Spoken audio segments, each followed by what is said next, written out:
What do you do when your parenting plan is no longer working?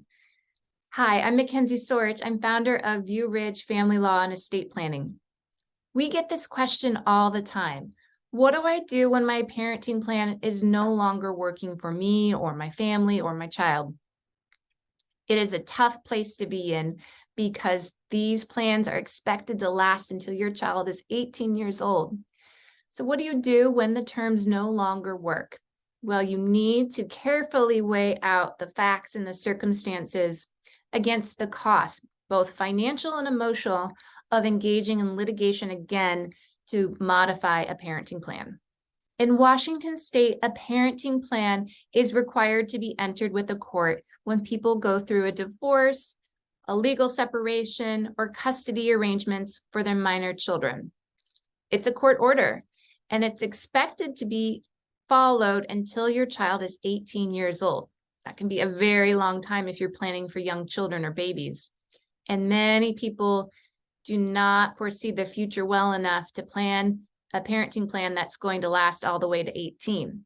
But the court expects that everyone follow that parenting plan unless everyone agrees.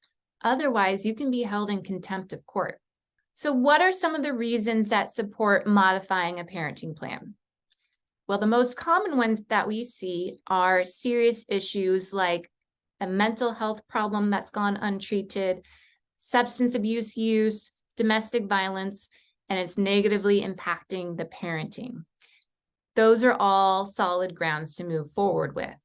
However, simply not liking the schedule or the pickup spot may not be enough. Even wanting to relocate for a new job may not be enough if you have a 50-50 parenting schedule. So it's very important to gather all the facts and talk to experienced counsel to weigh out whether or not you have enough material to move forward.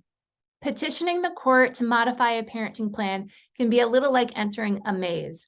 There are a number of twists and turns that you need to get through in order to be successful. You might even need to do some initial dispute resolution steps like mediation before you can even go to court. And sometimes it's worth trying other types of legal action first, like an enforcement motion or a contempt action, before you take on all of the risk of modifying a parenting plan. Modifying a parenting plan is a serious endeavor. You want to make sure that you get this right, because the costs of getting it wrong can be very expensive. You could even be required to pay the other side's attorney's fees if you get this wrong. You want to work with an experienced legal team to help you weigh out the facts and determine whether or not the circumstances merit a successful parenting plan modification. Just give us a call to help make this decision with you.